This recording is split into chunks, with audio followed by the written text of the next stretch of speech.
Dude, there were legit 5 jokes running through Imagine my mind. right down where you come from. Big Ugly. Yeah, that checks out. That ain't surprising at all.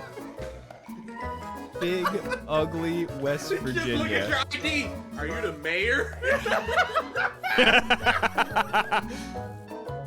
Because like even like out of context, it's just like Big Ugly West Virginia. It's like, hey, our state isn't that bad. It's like, no, I'm just saying a city. It's a place that exists. Big Ugly, comma, West Virginia. Oh, I would hate it. Oh, legitimately. Imagine you're a basketball star hailing from Big Ugly, West Virginia. It's Nintendo debatable. absolutely knows about the internet Triton because like a couple months after the Bowsette thing happened, they changed the crown's description. It was just like, only Toadette can wear this crown. So it's just like, kill that noise. Martin Luther King Jr. earned a C in his public speaking class during his 2 semesters in seminary school. Who is that teacher? Who's the dude? Okay, is it a white teacher? And is that the reason why? Let me see. Let me go Who look was at the these, dude that? Cause you know you gotta wake up one day, It just 20 years later, That move changed everything. and I gave him a motherfucking C. He wrote the I Have a Dream speech in school. He's just like, why are you writing about dreams? Dreams are for children. You'll never make it, Martin. This is trash. Or does the dude wake up like, yeah, my C incentivized him to get better? Y'all know I was his teacher. Yeah. And I told him that I was pushing him to do better. Apply He yourself. was- oh my goodness. You can go one or 2 ways with that way. Either A, I'm a fraud, or B, I'm inspiring people so hard that I inspired the civil rights movement. Just through my teaching. It's just some like physicist teacher in like the 30s is like, oh man, look, I'm looking through all these old papers that I got, physics papers. Look at this D- I gave to this kid named Albert Einstein. Oh, no, surely that can't be the same one.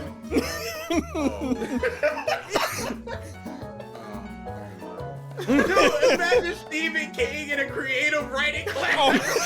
And it's like, C minus, sir. Your adjectives, I don't know what you're doing. A dog with rabies, what's up? In Tupac in math class, the teacher just comes up, Tupac, what I tell you about writing raps in class? You're not gonna make it with this. You need these numbers. Get some bucks in you. And then 4 years later, you gotta dance around to slip up. You want to club banging it. You know I taught Sue Tupac.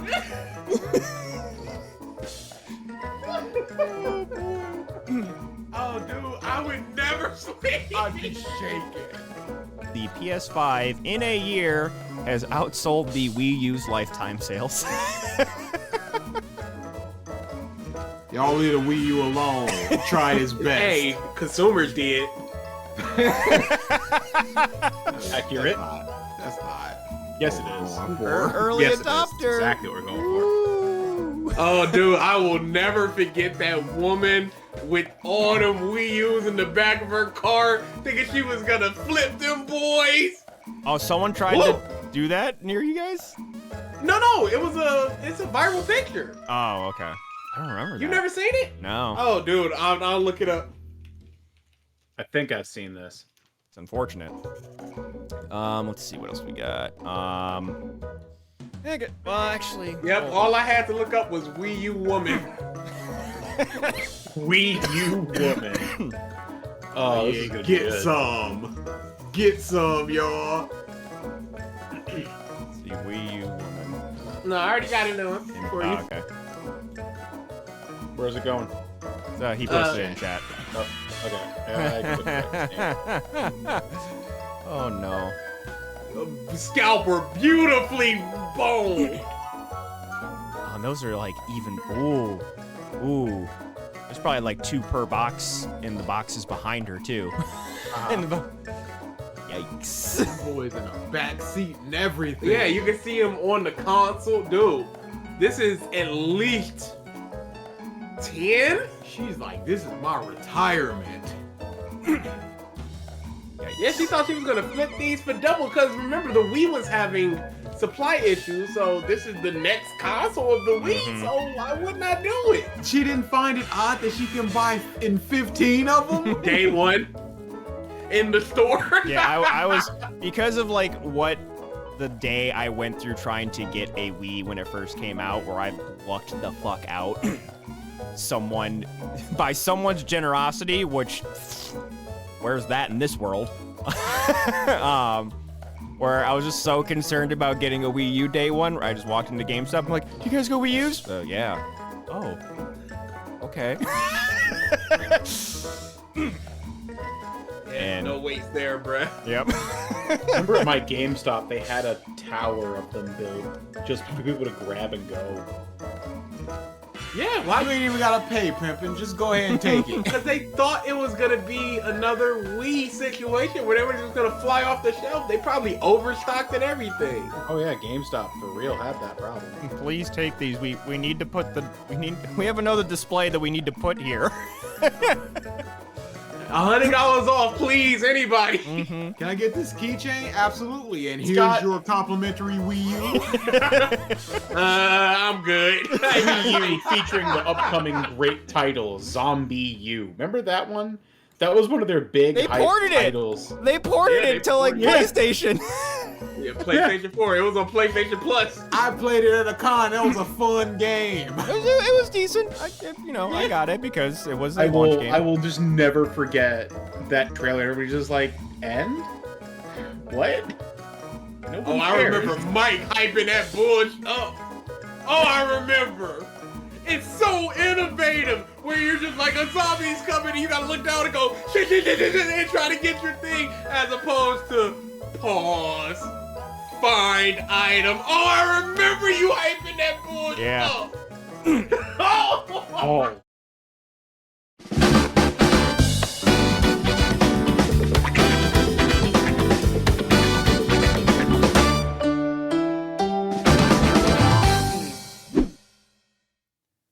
Oh. Whoops. Hold Oh on. my god, Mike. There we go. Nope. Go to the actual channel. There we go. Hello, everyone, and welcome back to the Podcast of Stuff, episode 320. Only 100 episodes until 420, and boy, do I apparently need the weed. Anyways. All right. We got a me, we got a Ralph, we got a DA who does not have the camera on, just to peel it back. Here's his image. Let me just like try and center this, that way you can see his little green blob anytime he talks. What's up, Hope? All right. So, yeah, reason the podcast is late. It's all Ralph's fault. No. So, everybody, while You Mike hate attempts to to see shift it. blame, this motherfucker literally pops into the chat 5 minutes before the podcast and just goes, man, daylight savings fucked me up. So, I don't understand it. He tried to rationalize it with, oh, my analog clock's in my house, while he's got a fucking smartphone and a smartwatch, and he's on a Hey. computer screen or a video game console. No, you know what? That's your fault, motherfucker. Put it Sure. on every day. He's just like, look, I don't have the watch on, so So- there's no way that I can tell the time. It's like, I'm just saying, put the the main watch thing on I'm me. looking at, the main thing I am, Maybe. shut up! The main thing I am looking at to tell my time is right up there. It is a big-ass analog clock. If I'm going to look at the time, shut up. If I'm going to look at the time, I'm going to do this. I'm not going to fumble in my pocket, look for my phone, to then look at my phone to see the time when I can just do that. Yeah, well, the problem with that, Mike, is the thing that we just recognized here today is that analog time doesn't automatically update, and we live in a system where time changes whether you like it or not. Yes. So Sorry, trusting- it's the first I'm year not that this has saying happened, so it's there's not- no way that he could have known. I'm not saying it Way is he not. could have known. I'm not saying it's not my fault. I'm just saying the thing that I looked at to keep track of my time was incorrect. Hey, Still my Mike, fault. did you know it was daylight savings today? Yes, I did, and I forgot Aha! to reset the clocks. Again, Again, I'm I'm arguing. just I'm saying. not saying it's my. I'm still saying it's my own fault. However, set a reminder. Set a 8 months from- reminder 8 months from Mike. now. Well, that'll Mike, if be you're fine walking because I'll be down like, the oh street- shit, the podcast is starting in an hour. That'll be fine. Mike, if you're walking down the street and your pants fall down, we're gonna make fun of you, no matter what your excuse is. This is an old belt. I don't care. Your pants fell down. You gotta eat that, homie. He's right. Apparently, not eating enough, and my pants are falling down. Or you're just buying cheap belts. There. I actually have made that mistake. I bought a belt off Amazon. I'm like, okay, this is pants. fine. My pants I- fall I off. literally- It's just, oh, food, nice. I put the pants on. I put the belt on, and I'm out. And I just hear something go. And I'm like, what? I go to stand up. The buckle has snapped completely loose and torn the leather strap area away. And I'm just sitting there like, ain't nothing when holding these it's a pants up. good Was it the belt old- too. Is it the old school like hole in the Ratchet thing, belt. or the ratchet? Ratchet belts are the best. What happened? Did you get like I a bet- $3 on sale one? No, I got a fucking $32 really nice one. It was a dress belt. I was at a wedding. So suffice to say, I returned that one. The second one I got has been phenomenal and no problems at all. But it literally just tore. And when I went to try and like adjust it in the bathroom, the little teeth that hook in, because it was one of those like, okay, you can adjust your size. The teeth had completely bent. Brand new belt. I feel like the thing You that just I gotta always eat that. Yeah. Yeah. I feel like the thing that I eat the pants, exactly. The thing that I always see, or I feel like I always have with belts, is like usually there's like 2 screws that put the actual like latching mechanism onto the leather. One of those rips out almost inevitably for me. That's the thing that always like is where I'm like, okay, new belt I've time. never had that problem. Interesting. Me I've only had that happen once, and I think that was just because of a faulty buckle. To be honest, like I said, I returned it, got the same exact Hi, Haley. vendor's material, and it was perfect. I've had it for the past year and a half now.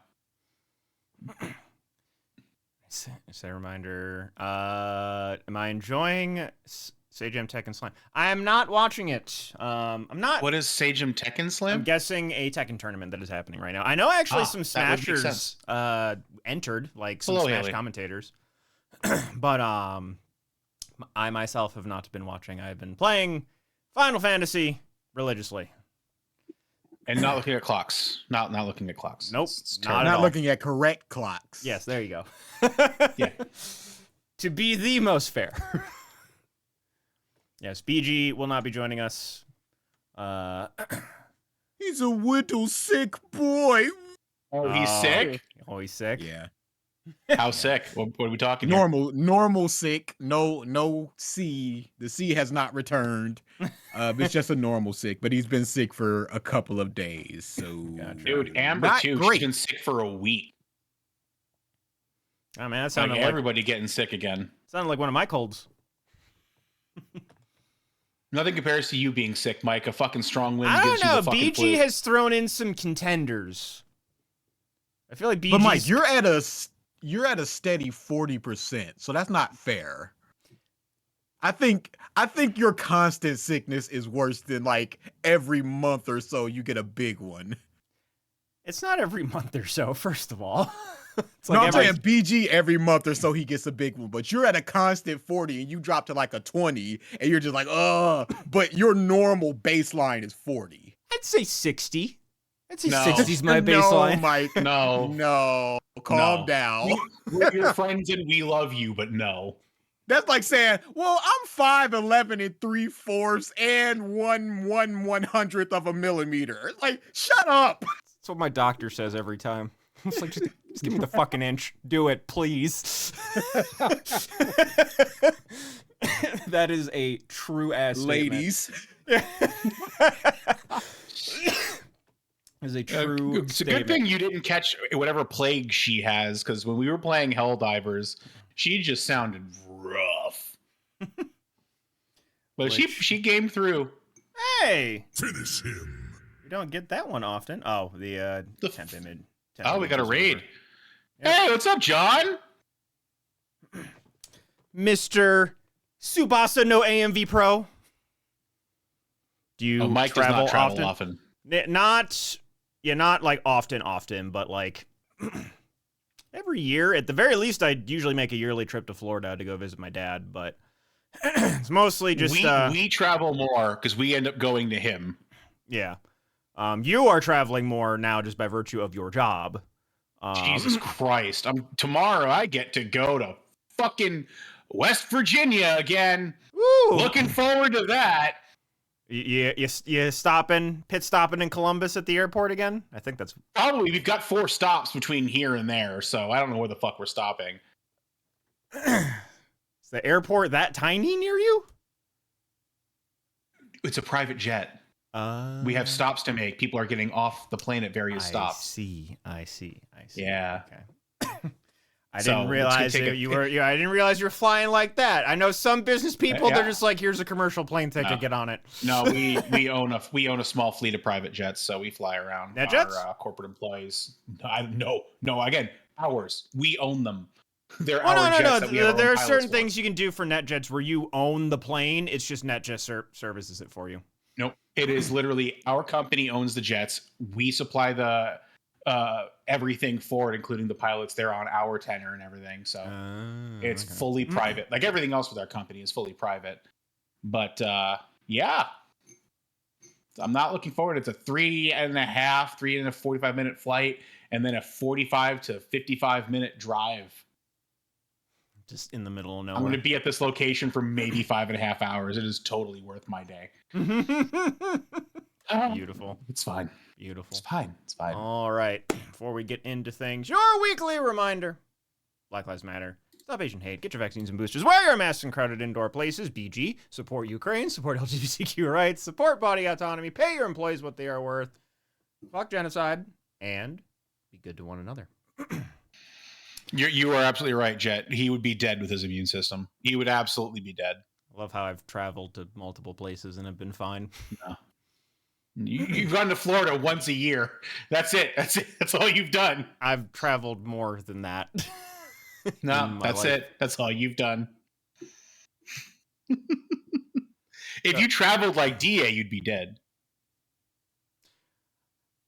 Okay, Haley, we both know for a fact if we traded schedules, I would just be in prison. And you would probably kill somebody. For different reasons. Yeah, for very different reasons, but it would end the same. All right, so before we get into some of the news that came out, any games, any fun stuff happening in life for you two? No, All right. absolutely not. Cool. Because my brothers are lazy, I am now the designated teach my other 2 brothers to drive, even though I have 3 weeks under my belt. Oh, actually, They are lazy. How have you been commuting to work? How's the driving been? Oh, quite good actually. No real issues so far. There's obviously small little things of just like, do I go now? Where do I stop? Sort of things like that. But you learn it along the way. I've only been honked at once, which is good. Yeah. No snipes, no hitting anything. It's been quite good. And I've realized that I like driving. I don't know if this is just the honeymoon phase, but the first Either you like it from the get-go or you don't. Yeah. But I do not like highway driving. No, sir. Really? I need to get used to it is the thing, because I'm an old lady driver. So I'm just like, everybody can just go ahead of me. I'm fine. Everybody just go ahead. And here it's just like I had to merge and I'm like, now are you letting me in? And it's a very nervous thing for me. So I just need to get used to that. And then I move along with my. We are very different drivers. I am so aggressive and I am always going so fast. That's fine. I don't give a fuck. If That's you are in my way, you are a problem that I will solve.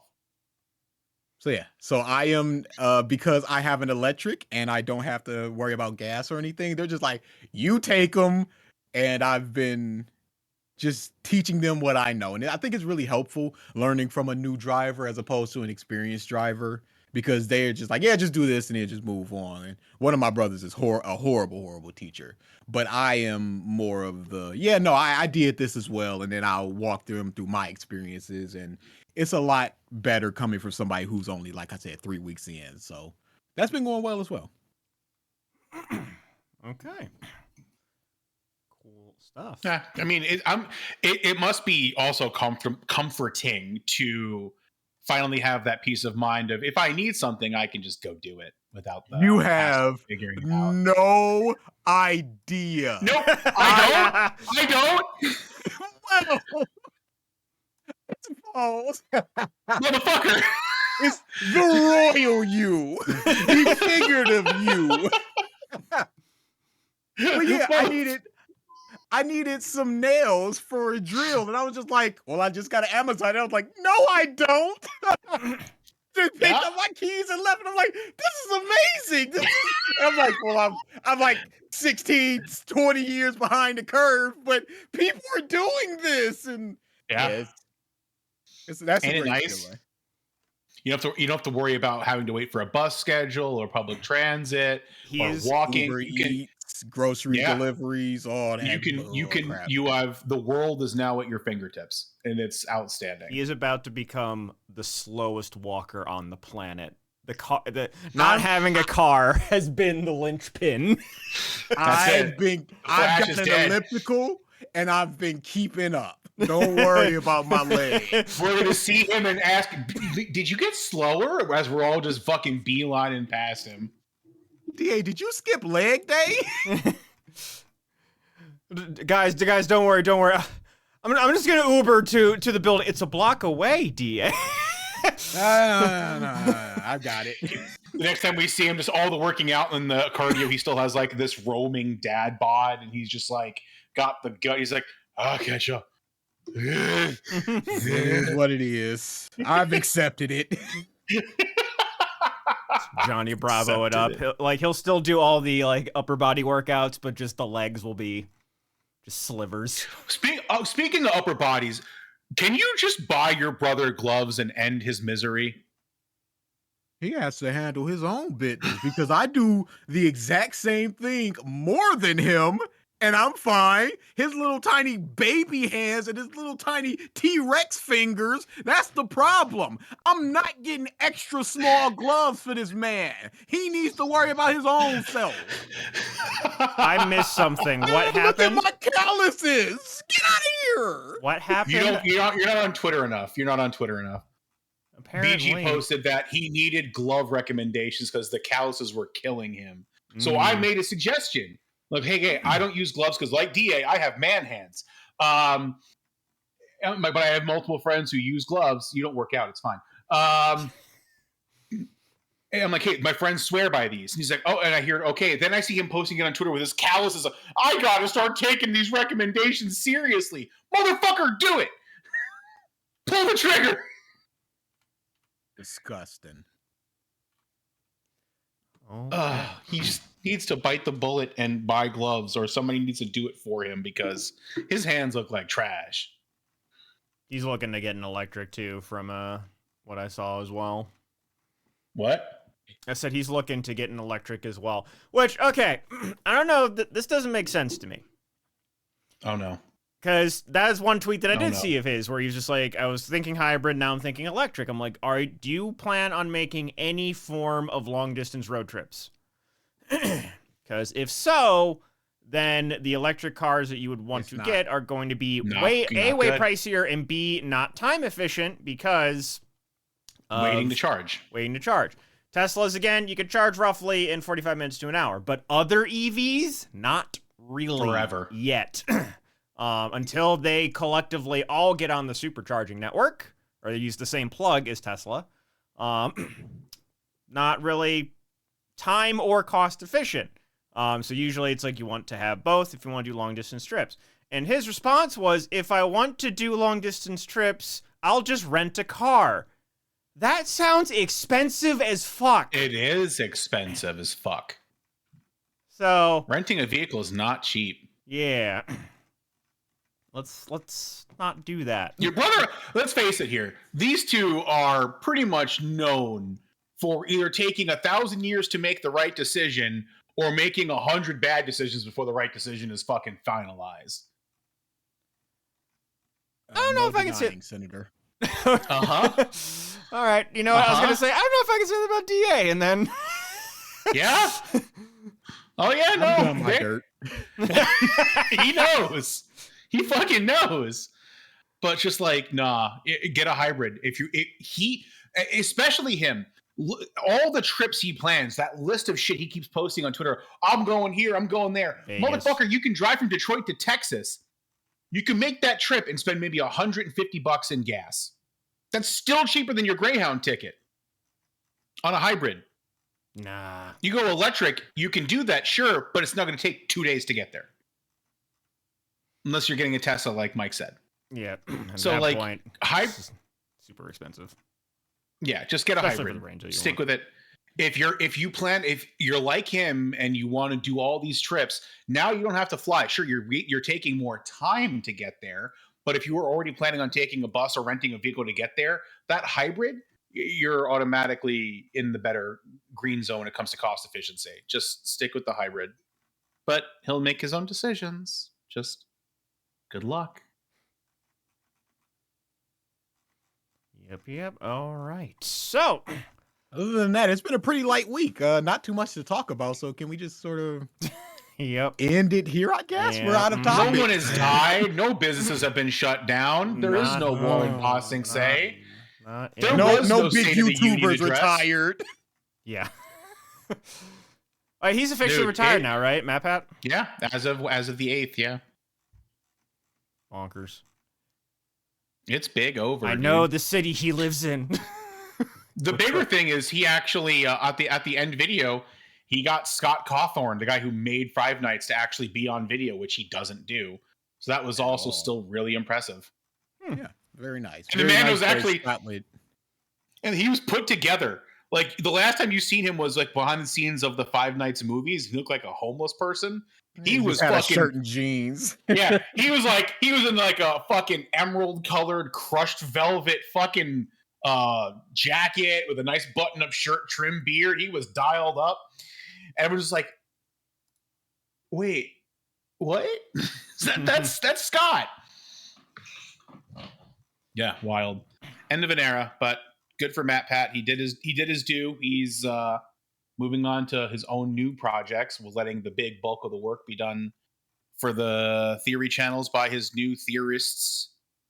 So, power to them, and hopefully whatever he ends up doing comes through too.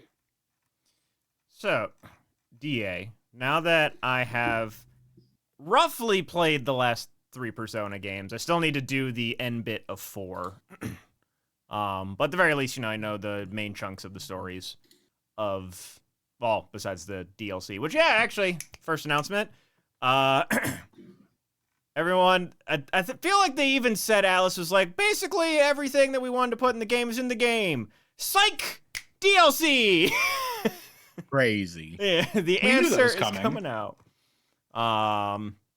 Which is the epilogue of Persona 3. What is your favorite Persona now that I can actually talk about it at least a little bit? It's hard to say because I like the story of 4, but I like the characters of 5. Mm-hmm. And the gameplay of 5 is obviously better.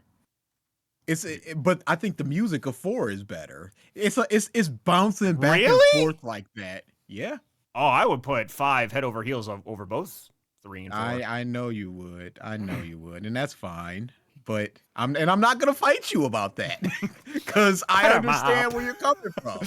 It's a 99 and 100. It's like, yeah, no, I dig it. Ask me tomorrow, and it might be flipped. But That's just how I feel about it. If you were to say put in a game right now and play it to completion, it probably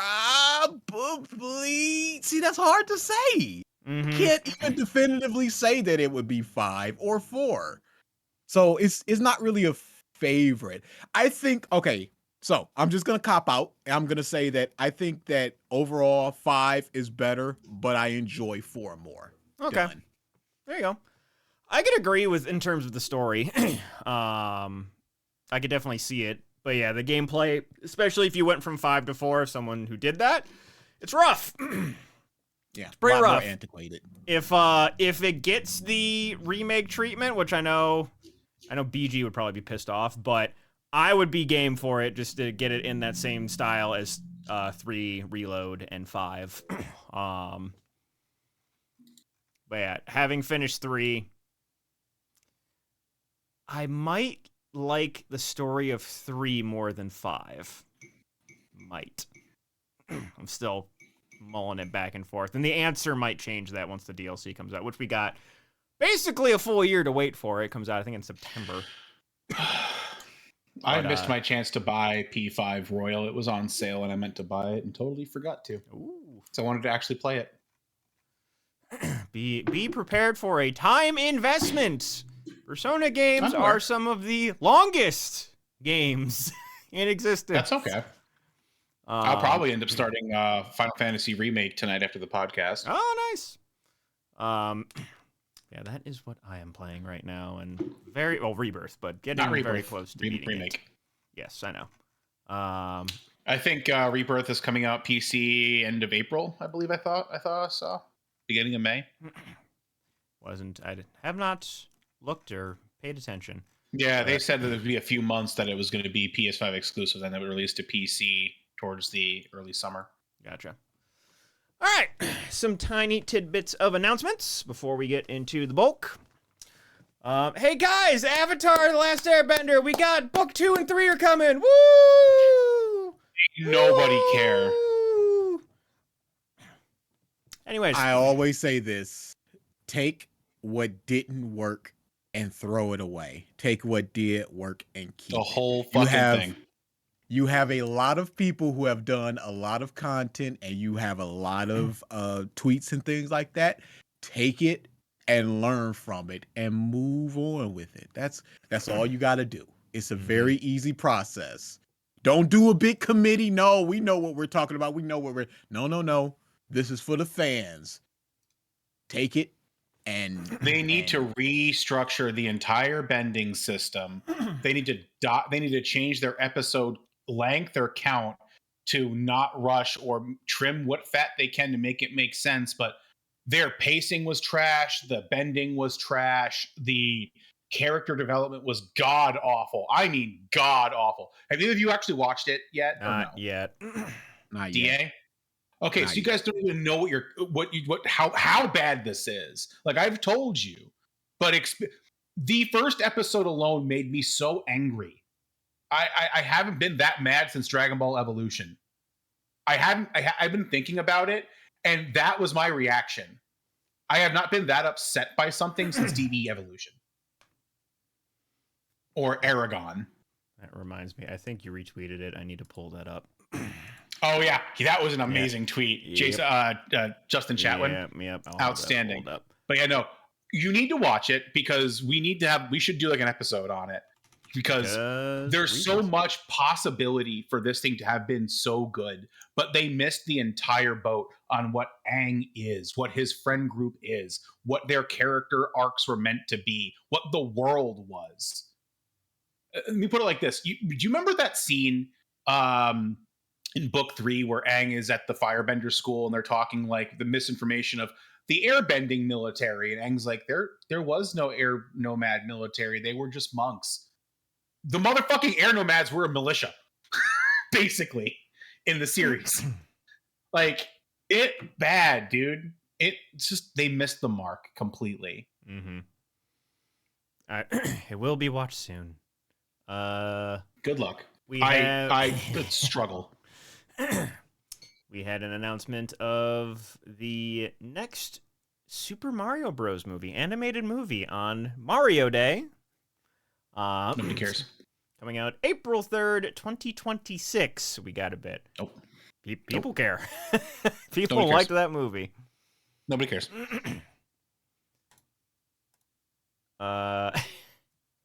So, anyone seen any footage of WWE 2K24? No. And things that they had to do in the game? No. Oh boy. Explain. It- No.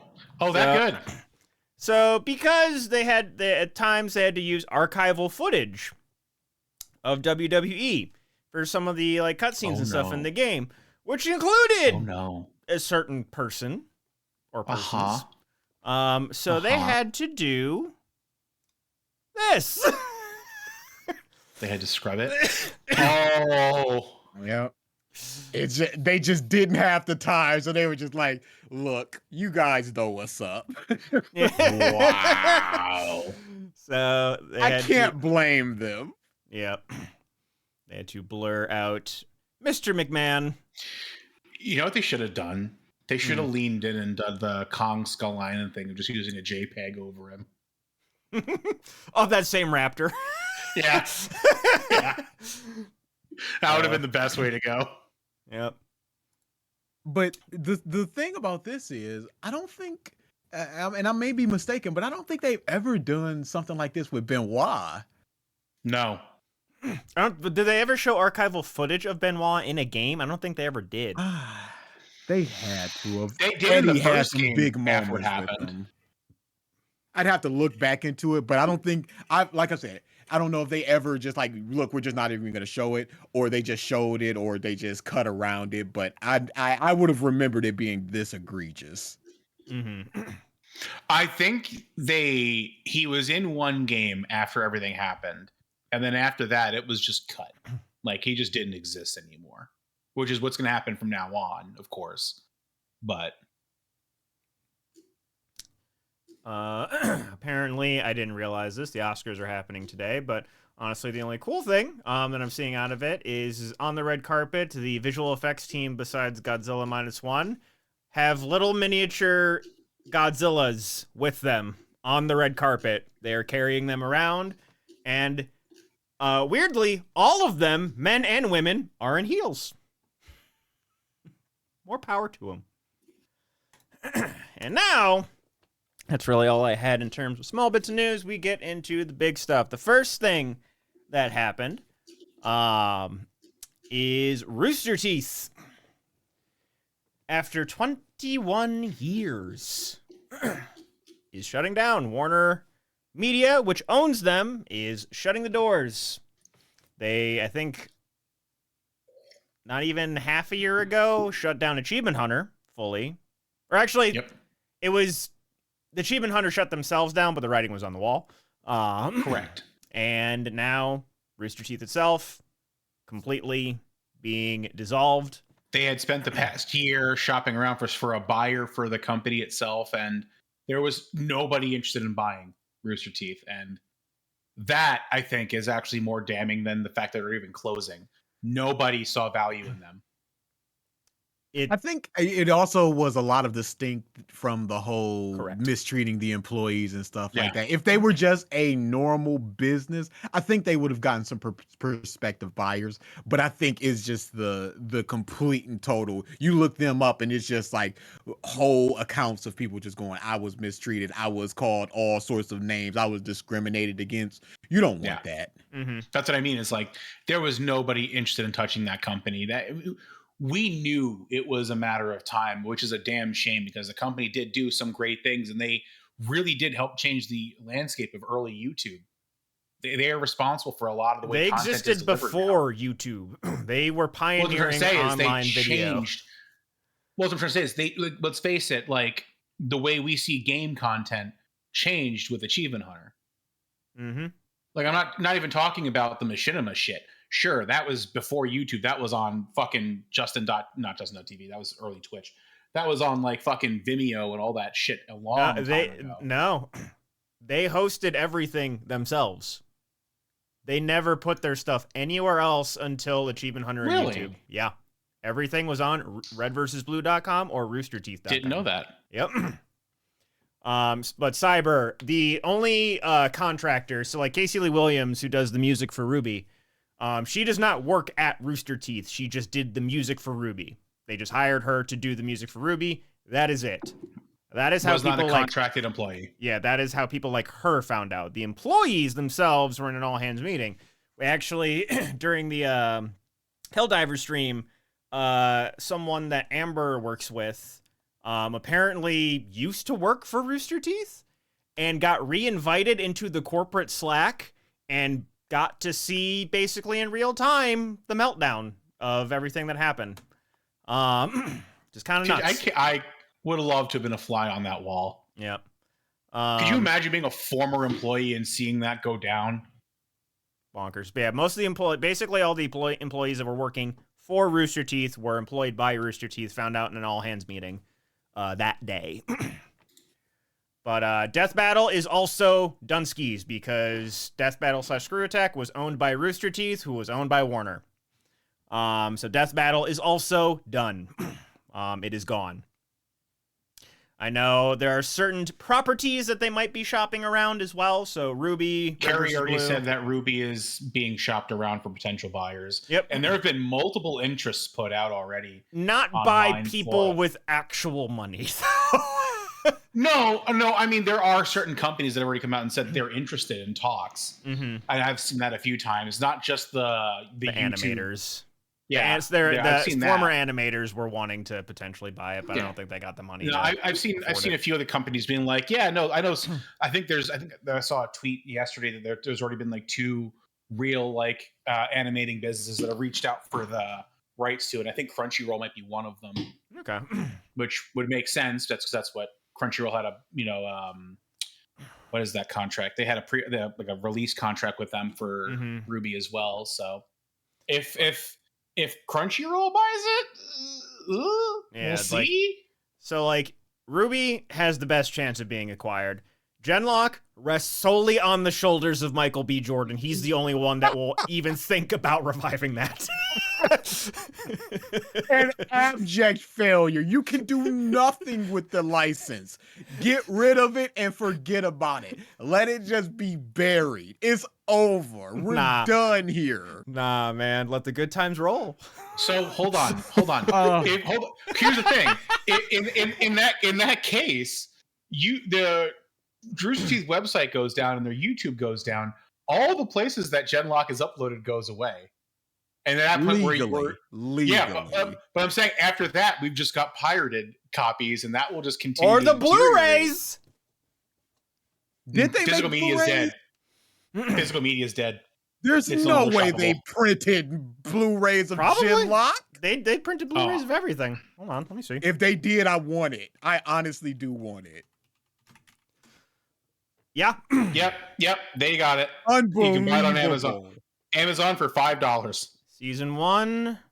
I don't see a Season 2 Blu-ray, but Season 1. Yeah, you can buy it for $5. What? Who? You said you wanted to buy it.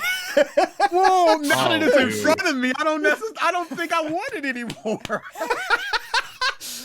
That sounds like I'm a lack a dog of conviction. chasing a car. It's like, well, now what? It's a lack of Put your money where your mouth is, DA. Yeah, exactly. Exactly. You said you were changing this year, man. You were changing. Buy that fucking Blu-ray. How does it have 5 stars? The reviews are 5 stars. These are plant reviews. Don't even. Oh, dude. These are lies. They're nothing but 5 stars on Amazon. There's nothing but 5 stars. Get out. The best. One of the best animations I have ever seen. Wall-to-wall action. What? It's not. It's a falsity. A great sci-fi war story. Very engaging story. Nice post-cyberpunk transhumanist sci-fi details. Definitely would buy any follow-up videos or comics related to this franchise. or comics. That's a plant. A great show from Rooster Teeth crew. My only complaint is that it's only 8 episodes long. Oh, stop it. Great writing, great You are characters, pissing me off. great settings, great world building, and so on. If you like your mecha shows with big ideas and a big heart, don't skip out on this one. Big heart, big ideas, and in season 2, big penises. Oh, oh no. Oh, absolutely a must buy. One of those few new series that opens up a world where you want to explore.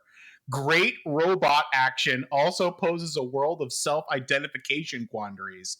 Great sci-fi is a lens to ask questions about ourselves. This is great sci-fi. Mm. And you know what? We should listen to Hawakas. We should all show our support. Get that season 3. Michael B. Jordan.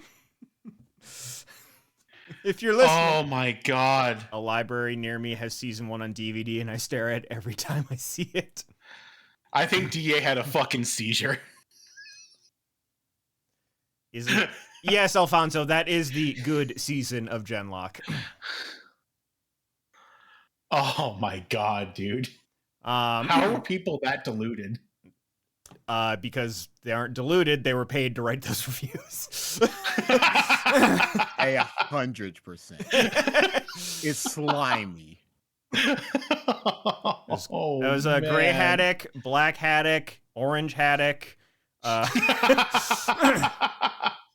Michael A. Jordan, Michael C. Jordan, Michael D. Jordan. They had to make a lot of accounts, you know. It's only so many colors, so many letters. Oh, wow.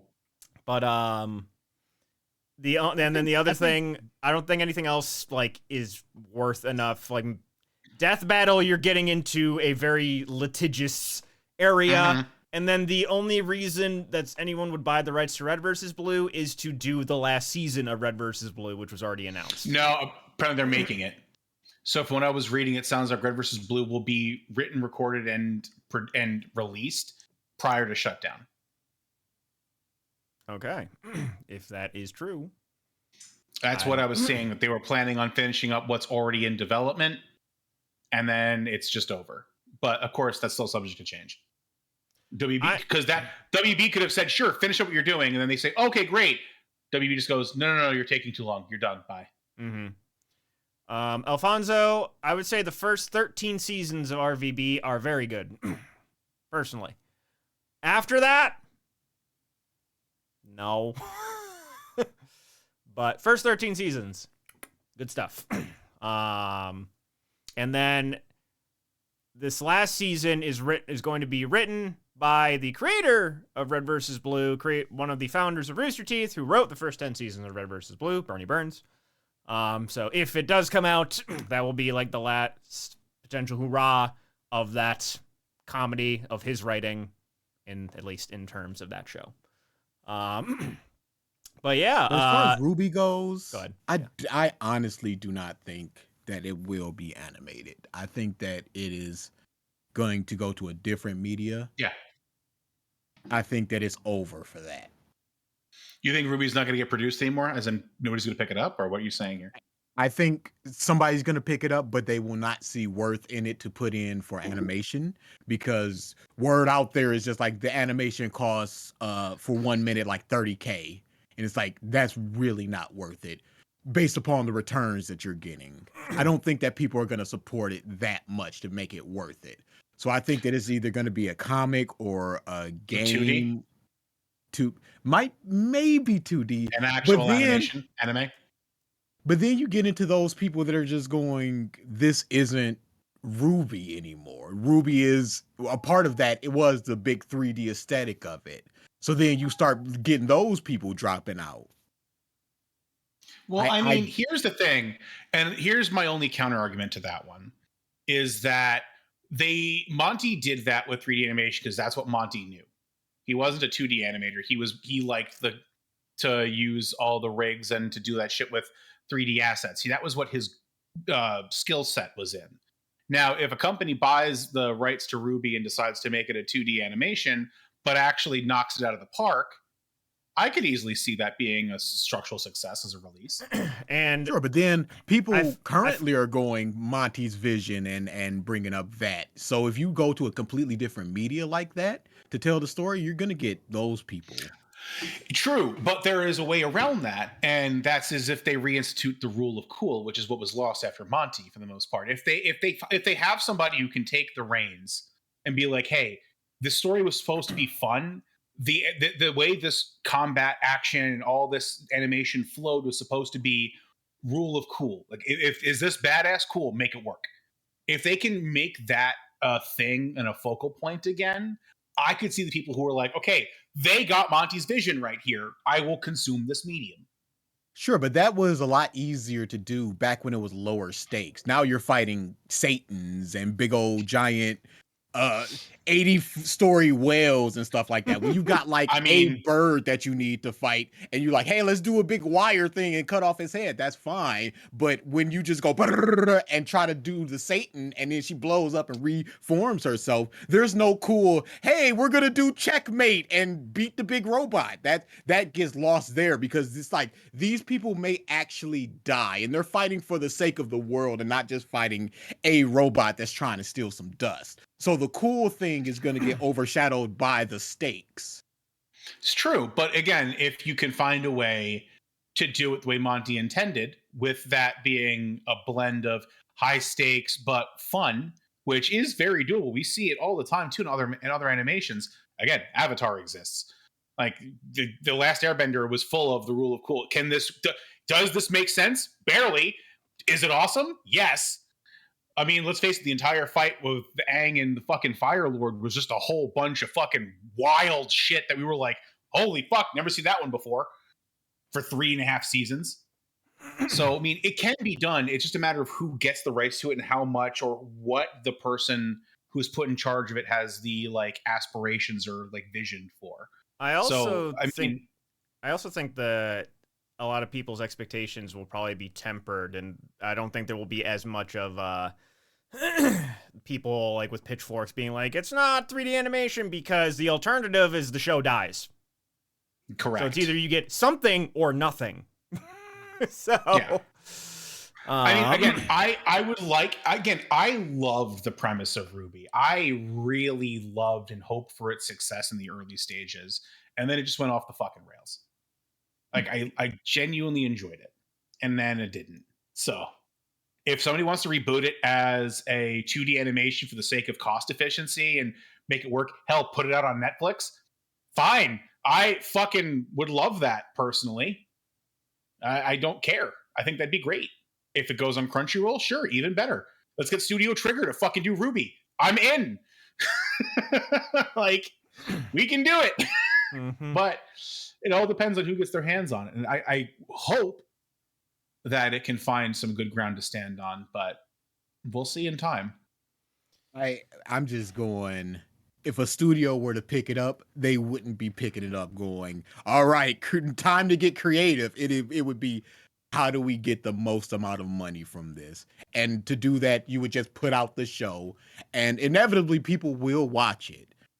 But it's not going to be let's do the vision first and then worry about everything else. It's going to be It depends. Money the person time. Who ends up in charge of whoever's in charge of directing it might be a fan.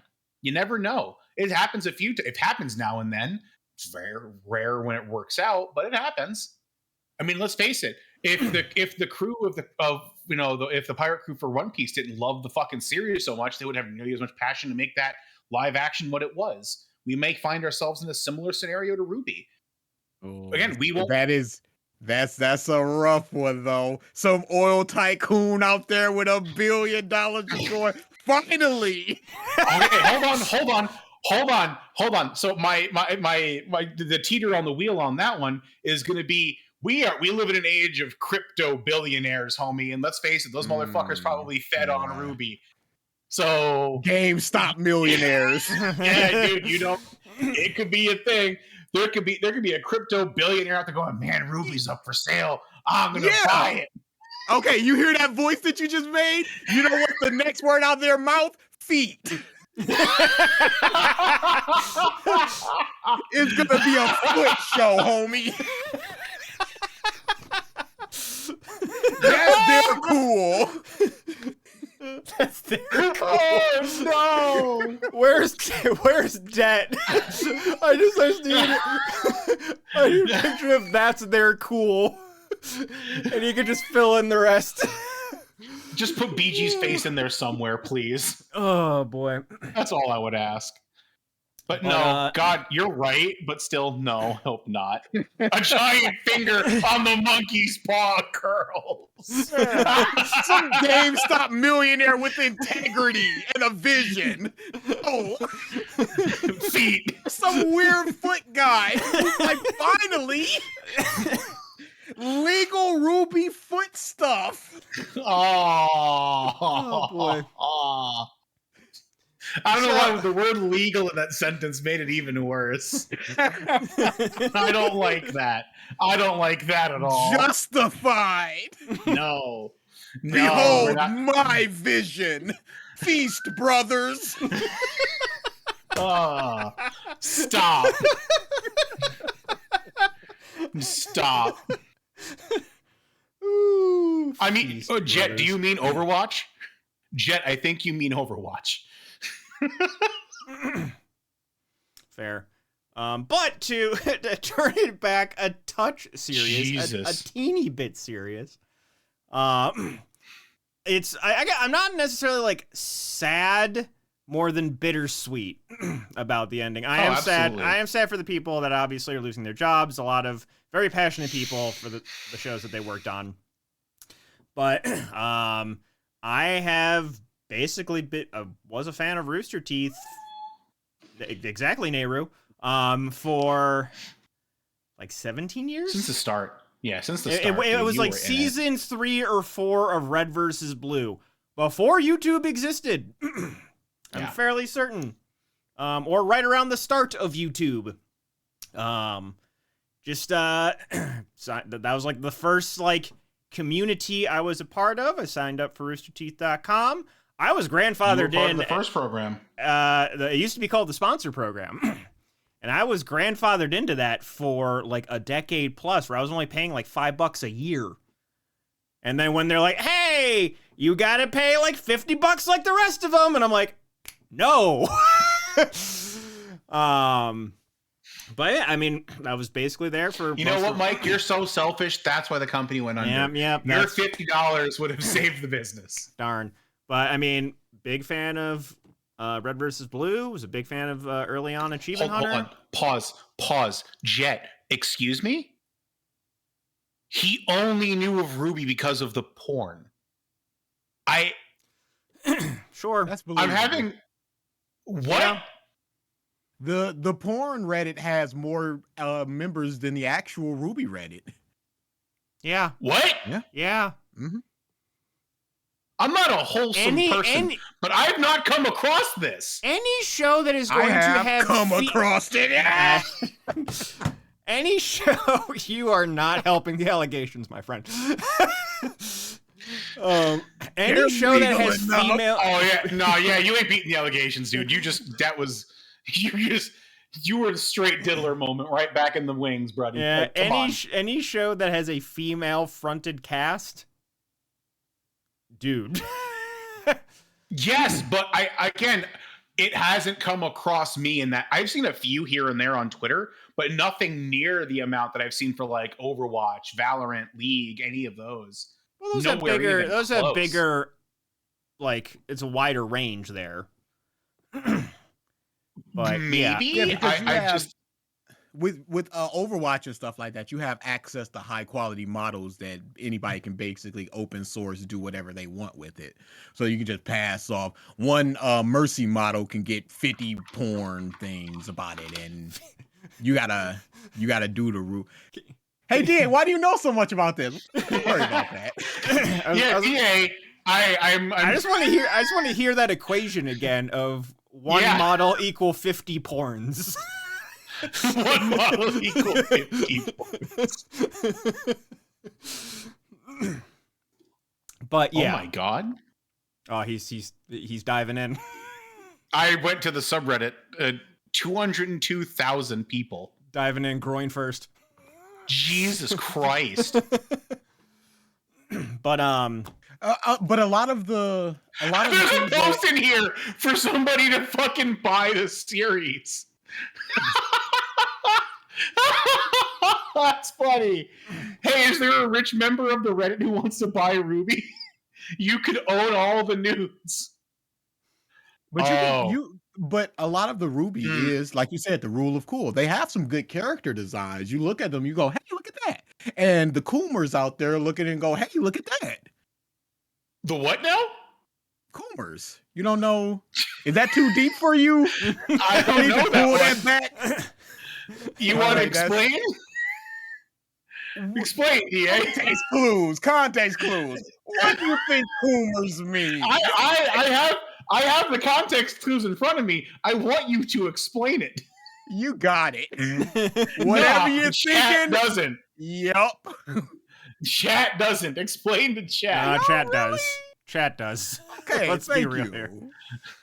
Somebody like Jet definitely do. All right, let's not front. He talked to one about Ruby. Yeah, apparently. Jesus Christ. Hold on. He knew Ruby, so he went on a rant about Ruby, but then he said, I just know Ruby because of Futa Yang porn or something. Yeah, that sounds right. I need the audio of DA saying it. See? They want to hear it, DA. Anyways, Thanks. back to me trying to have I'm a nice breaking little here. heartfelt moment in remembrance of the community that I used to be a part of. And let's not talk about Futa Yang for 5 seconds. The true legacy. But I mean, like, I was to circle back. I mean, I was invested enough into the community that I was also one of the volunteer staff at RTX for 3 years. I think 3 years. Yeah, I think it was 3. What was it called? Guardian, right? Yeah, Guardians. Met a bunch of the RT staff while I was there too. Had some fun conversations with Matt, with Bernie, what have you. Got to see a bunch of cool stuff. It's where I think I first met Versus. Was that RTX, if I'm not mistaken? Yep. Where the guy, Versus is too nice for his own fucking good. He bought We knew this. VIP, really fucking expensive tickets to this, like, after party that had a whole bunch of RT staff. Had Aaron Zek, who voices Blake, was there, who Versus, like, kind of sort of was crushing on.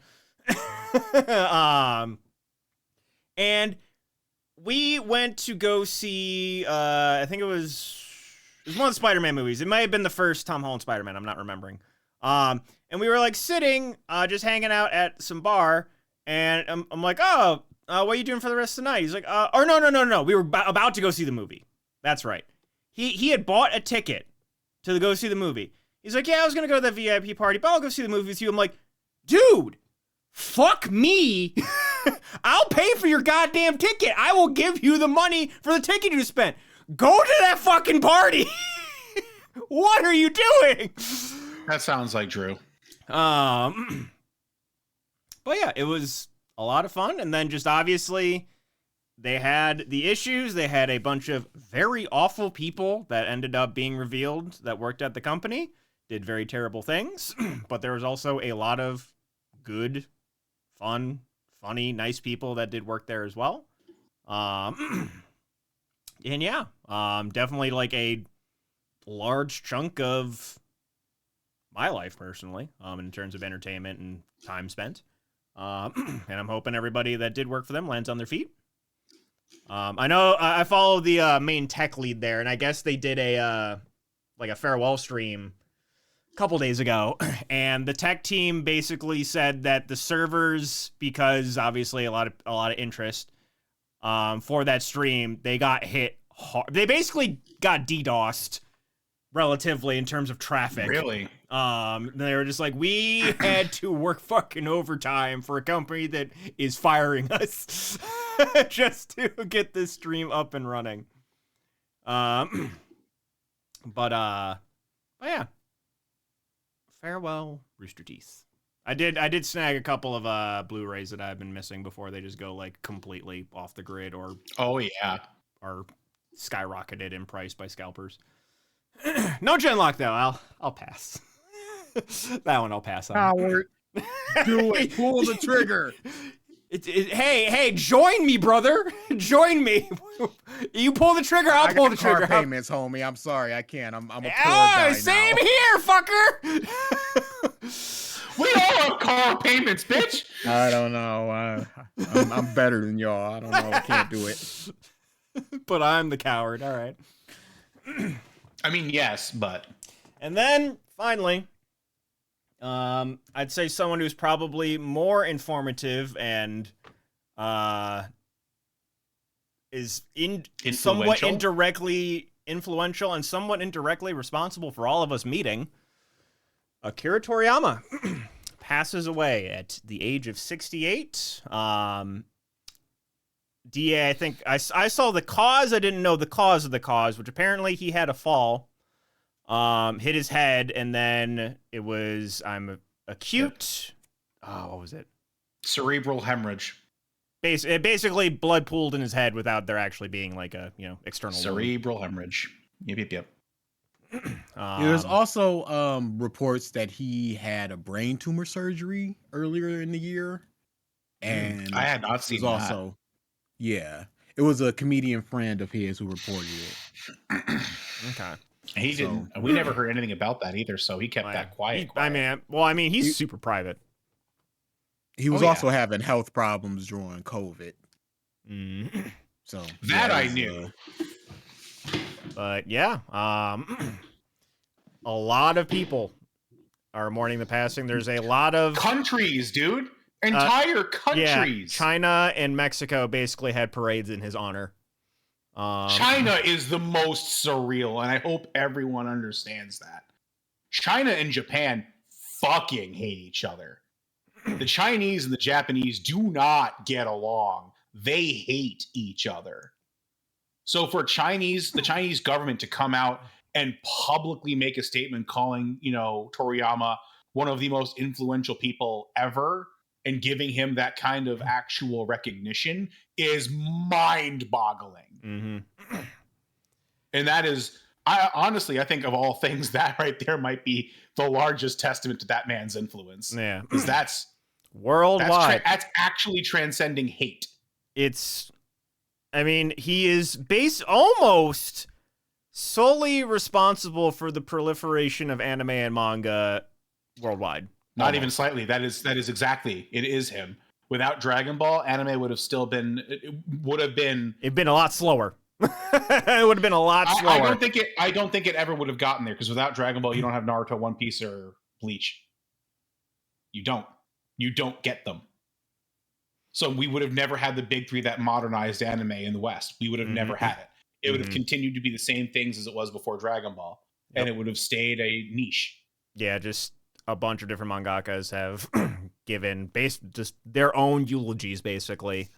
Oda and Kishimoto basically both got to meet and get to know him around the same time, and both of them basically called him their god. I know there was a video I just saw pop up today recently of Kazuki Takahashi, the creator of Yu-Gi-Oh!, who passed away within the last year or so. He had a art drawing from Akira Toriyama, and he's like, oh, it's like, what does Akira Toriyama mean to you? He's God. Just very casually, he's God. Yeah. Obviously without Dragon Ball, that was my gateway drug into anime. Let's face it. Yeah, you don't get it. You don't get AMVs. You don't get any of that. All of this, everything that led to where we are today doesn't exist without Dragon Ball. It doesn't exist. Naruto doesn't exist, and the name we make Naruto AMVs would never have been conceived or thought of. Lone Saiyan would never have existed. Nope. Yeah, man. He really straight up tried to call us that. One of the things I saw that actually I never knew about was I'm forgetting his name because I don't have it pulled up anymore. But the one who was essentially the god of manga and anime before Toriyama one responsible for Astro Boy, he way back in the day said that no, Toriyama is the one who's carrying the torch. He's gonna be the next. He's gonna be the next big one. Back when people were still shitting on Toriyama, being like, he's not gonna be anybody. He's like, no, this kid's it. And then he did it. He stepped up and did it. That's incredible to me. It's like game recognizes game in true sense, because even the great one before him recognized him. Mm-hmm. I also didn't know how many projects Toriyama worked on before he landed Dragon Ball. There was like 12 manga he tried to work on that just got shot the fuck down. Oh boy, really put the effort in. Well, I mean, like, there are other ones that honestly were successes. He just didn't do it as long as Dragon Ball. So Dr. Slump was an actual big success. You're talking about successes. I'm saying there were like 12 different series he tried to do before Dragon Ball that got nuked from orbit. So the dude put the effort in, and clearly it was for the right reason. Mm-hmm. There's he did not stop. Ah, man, I have to try and find it. But there's I just saw someone post something recently where they showed the cover of, I don't know if it was Shonen Jump, but it was the manga that Dr. Slump was in. The cover of that manga, the issue before Dr. Slump premiered, and how every single character looked exactly the fucking same. They were all different artists, but they looked exactly the fucking same. Yep. And here comes this cute little purple-haired girl in a boys magazine, and just completely changed the game. And then afterwards, he's like, I want to make a story about a little monkey boy that has a pole. And Dragon Ball came out. Yeah, the tweet that we were alluding to earlier, I'll pull this up now. So obviously Dragon Ball spurned, a bunch of different things, movies, etc., including, everybody's favorite movie, Dragon Ball Evolution. And Justin Chatwin, who played Goku in that movie, put out this. Rest in peace, brother, and sorry we messed up that adaptation so badly. That's kind of bonkers, honestly. That he just like... There's no way he doesn't understand what movie he was in. He knows what's up. Yeah, also designer of Chrono Trigger and Dragon Quest. Correct. And it's like, honestly, too, Dragon Quest. If Dragon Quest... So I think the creator of Final Fantasy had pitched Final Fantasy to Square Enix for like a year or two. And they were just like, I don't see the appeal of this RPG stuff. I don't see it. And then Dragon Quest came out and fucking obliterated expectations. You had the catchy designs from Akira Toriyama to help draw people in, get used to the system of RPGs, and basically, due to the success of Dragon Quest, Final Fantasy became a franchise. It was Dragon Quest that made Final Fantasy as big as it is today, basically. And then Chrono Trigger... Toriama's influence is so widespread. Chrono Trigger is my favorite RPG of all time. Like, no contest at all. And I know I'd heard like inklings that there was potentially a remake of it coming, but I have no idea if that is actually... What's been genuinely heartwarming and funny at the same time to see is the unanimous adoration and respects that are being paid, and how fucking fast the absolute scum of the world are finding out how quickly you're going to catch hands when you talk shit about Toriyama now on Twitter. People got. Boy! People, this is the best way that could have ever happened to cull the fat from social media, because no one is giving these people a pass. Accounts are being either muted or deleted left and right. Oh, it is majestic. Do you guys see, I don't know if she did this report like recently, or this interview recently, but did you see the thing with Masako Nozawa about the kid who stayed alive to watch a Dragon Ball movie? Yeah, that was a crazy story. Yeah. So, Masako Nozawa, Japanese voice of Goku, shared a story where she got a letter from a father. It says, "My son is ill and won't make it past this month," he wrote. "He loves Dragon Ball. Could you send him an autograph?" So Nozawa went to the studio where they record Dragon Ball. She's like, "Can I borrow the studio for 1 second? And can you like record this and make sure it's mixed and stuff properly?" And she recorded as Goku. "Hey, it's me, Goku. I'll be waiting for you to theater. Promise me you'll come." And sent it to the kid and her dad. And their dad. I don't know if it was he or she. Or he said son. There's a Dragon Ball movie scheduled for August that year, and that was in February. So a long time in terms of someone who was terminally ill. 6 months later, the father sent another, I thought I said years for 7. 6 months later, the father sent another letter. "A miracle happened. My son got to watch the movie. Thank you very, very much. Although the boy was bedridden, they carried him, bed and all, to a theater because he wanted to be seated for the movie no matter what. He wanted to sit down and watch the movie. The following day, he passed away at the hospital." And then attached to this second letter was an additional note from the doctor. "We did everything we could to prolong his life as much as possible, but we still fell short. Now I understand the power of anime," which is just mind-blowing. He Hope stayed is alive. a strong thing. Man. Oh, When yeah. you love something, it can move all kinds of shit.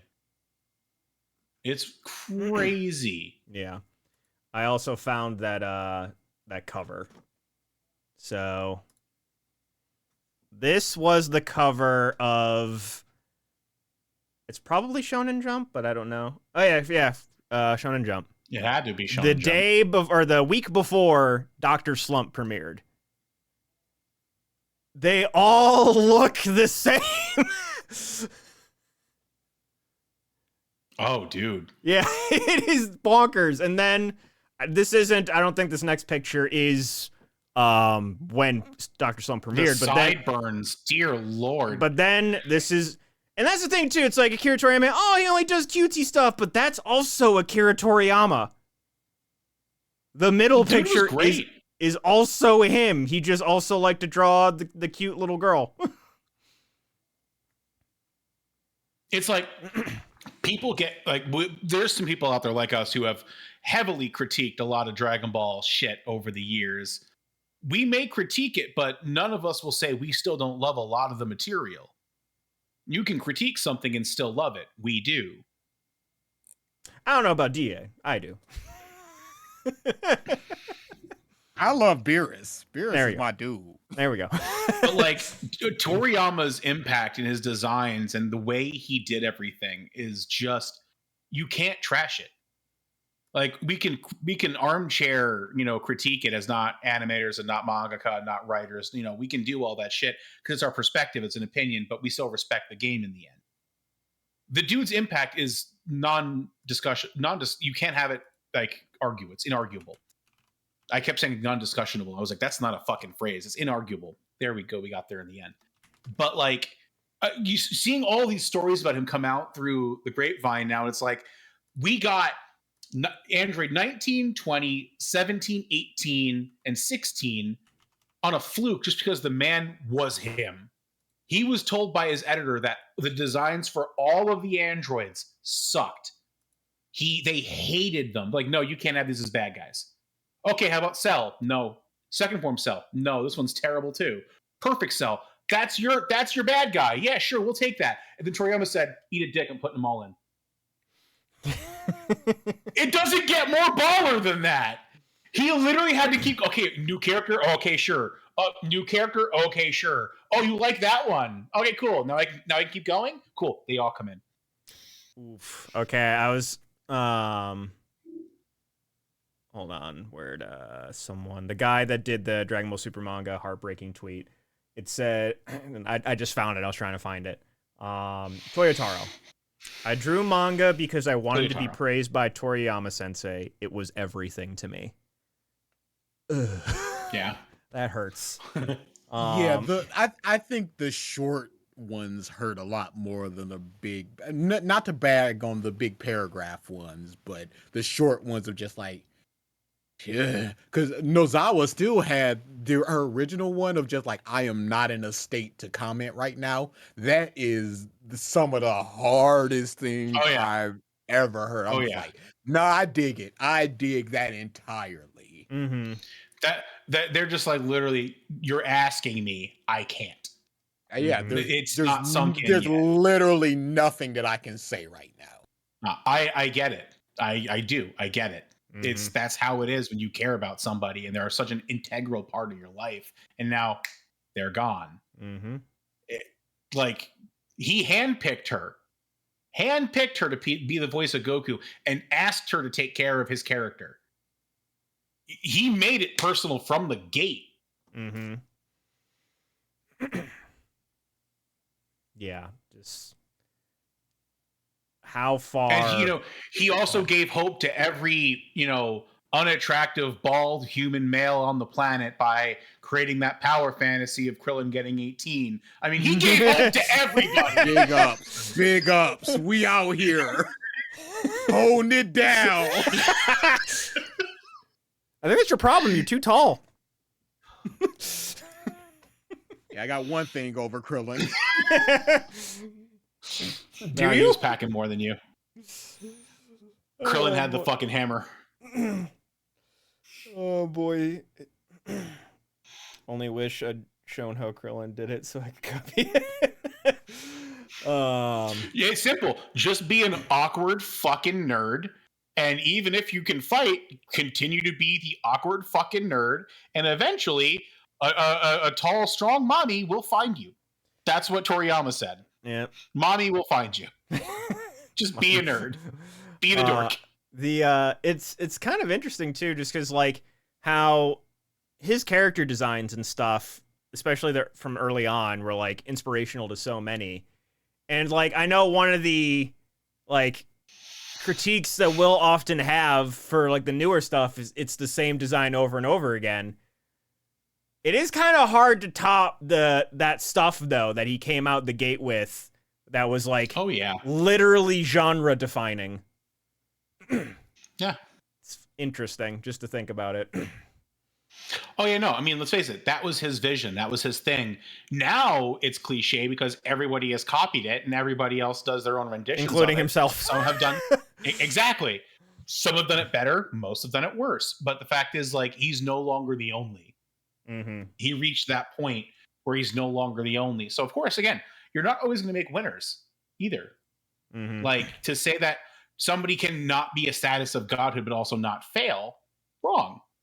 He reached that status because he didn't stop. Like, he didn't give a shit people said. He was like, this is what I love. This is mine. I'm going to do this with it. Mm-hmm. Love it or hate it.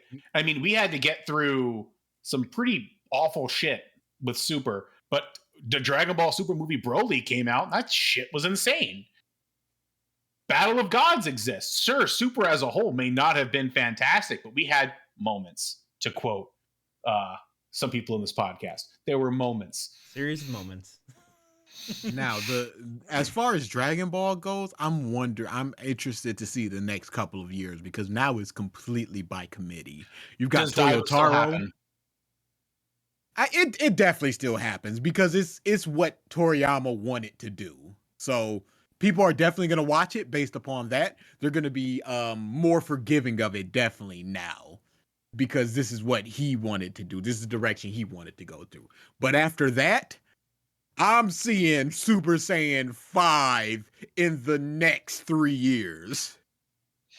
They are emptying that bucket.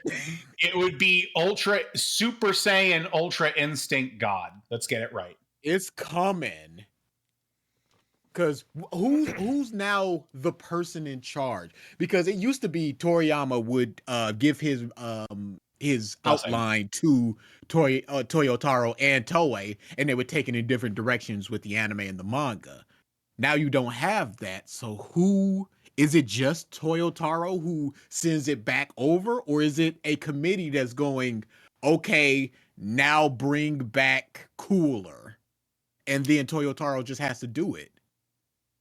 That's why I'm very interested to see where this goes and who's the tippity top dog now, and what decisions they're making and what reasons they're making it for. Are they doing it for the legacy of Toriyama and Dragon Balls? Are they doing it for the fans because this is what they would want? Or are they doing it for the Dokkan cards that will eventually come and make them another couple of billion?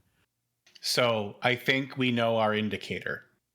When do we hear the inklings of the next live action Dragon Ball movie? That is when we know they've sold out. That is when we know. That is the flag. That's when we know that it is pure greed.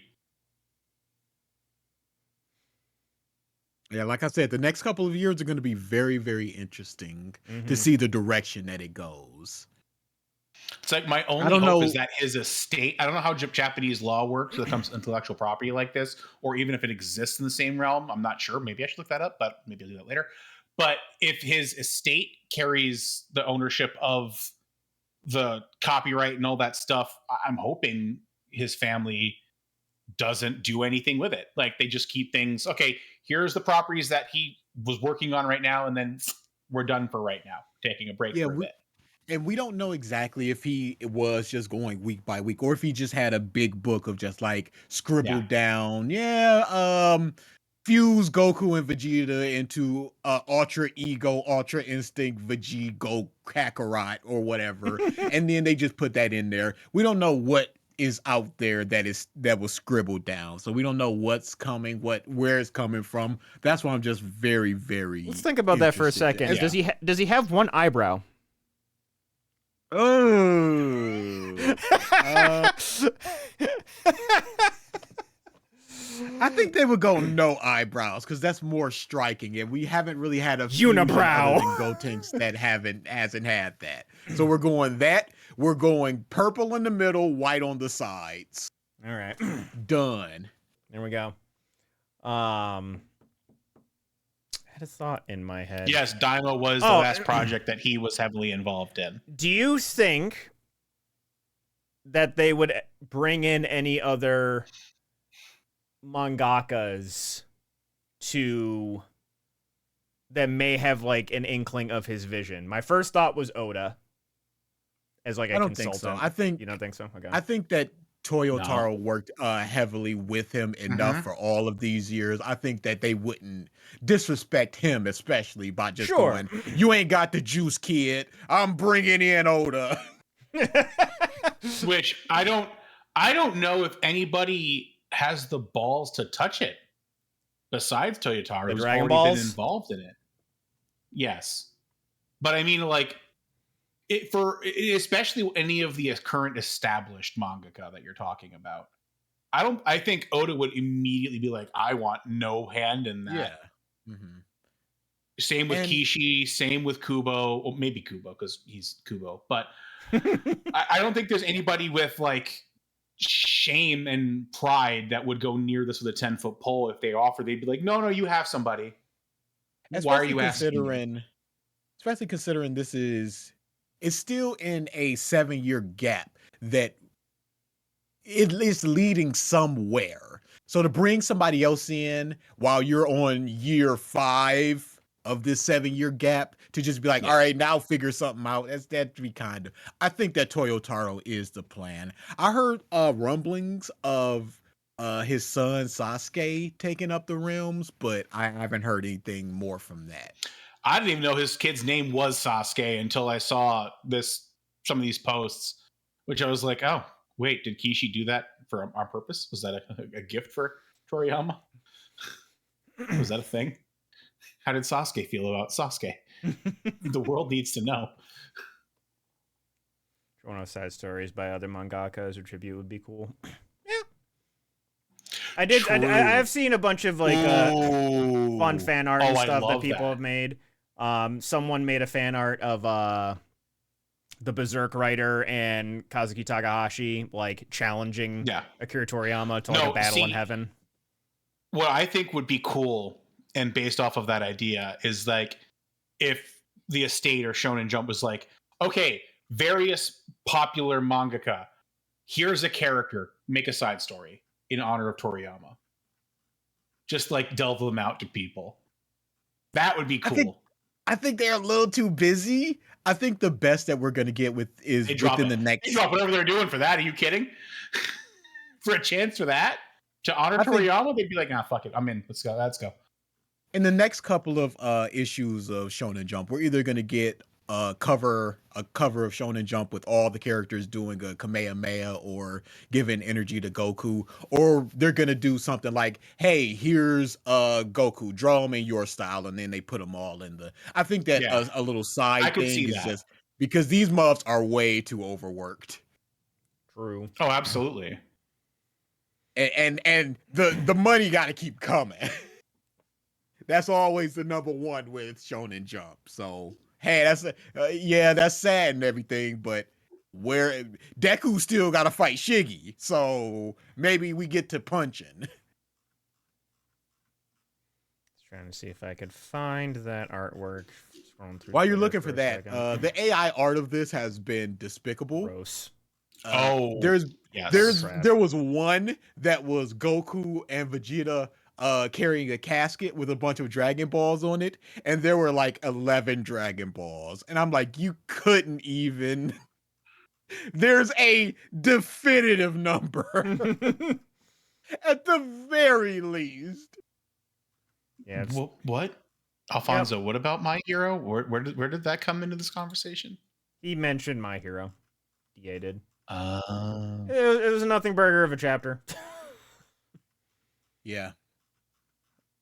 It's unfortunate, but you get some whatever chapters every now and again. I don't think I'm going to find it. Move on. But at the end of the day, Akira Toriyama obviously influenced a whole lot of people across the entire world. And I don't think we have anime like we do today without him. And I don't think any of us meet each other without him, so. No. Without a doubt, no. Rest in peace, man. Oops. And I think that basically brings us to the end of this podcast. So, DA, do you have any facts? Oh, I hope it's not a bummer fact to end on, but I've Ooh. got 20 about driving. Oh, dude. 11. Oh, dude. You said 20 facts? 11, 16, 20. 6. 6, 11, 16, 20. 4, 6, 11, 16, 20. 4, 6, 11, 16. 20, Alfonso. 20, Alfonso. It is... What? It is... Oh. It is illegal for a woman to drive a car in Louisiana without her husband waving a flag in front of it beforehand. This law applies in Virginia, but specifically in relation to driving up Main Street, where a husband is supposed to walk in front waving a red flag. What? Woman! Woman, watch out! Woman! Look out, everybody! What? This has got to be one of those old time. They also, I believe in Louisiana, just passed a law. Parole is, you can't pay parole anymore. Parole's just gone. If you're in jail, you're in jail. Oh, that's it. It's about a bunch of women drivers about to be in jail because they're gonna get arrested because their husband didn't wave a fucking flag before they got on the road. It's like, how was I supposed to know that? That is nuts. Yeah, I don't have words. There are so I'm many. trying to find out why. Yeah, let me see. Louisiana woman driver flag. 22 strange but true laws in Louisiana. Let me look at driver. Nobody has a reason. If you're a woman, you also aren't allowed to drive in New Orleans, specifically, Nolans, unless your husband is waving a flag in front of your car at the time. Just think, if we still follow this law, your husband might have to hire a car accident lawyer in New Orleans, Louisiana, to defend himself if you hit a car because he and his flag weren't there to warn other drivers. That's funny. Why is this a law? Because, you know, amendments, that takes time. We don't got time for that, man. The budgets, DA. Oh, yes. The budgets. Is she racing? Why are you waiting? Nah, it's a warning. It's a warning to other drivers. It is Filthy woman. women. That is insane. All right. With that, we are going to call this podcast a close this coming week. I don't think anything on Monday. Tuesday Trials. Wednesday, probably still playing Hi-Fi Rush because there's more game. Because of course there is. Friday, potentially something group stream related. We shall see. And then, obviously, podcast of stuff next week. I think that might be the beginning of... Or wait. I'm not available on Friday, by the way. I think it's the week I'll be after. traveling again for work. Okay. I think it's the week after that. I know there's going to be like 2 weekends I'm going to be out of town, so probably no podcast for 2 weeks. I will give advance warning of those 2 weeks. But we have Easter, and then I have a birthday that I need to go to for family. So yeah. Thank you, everybody, for tuning into this episode of the Podcast of Stuff, and we will see you next week. Later. Bye-bye.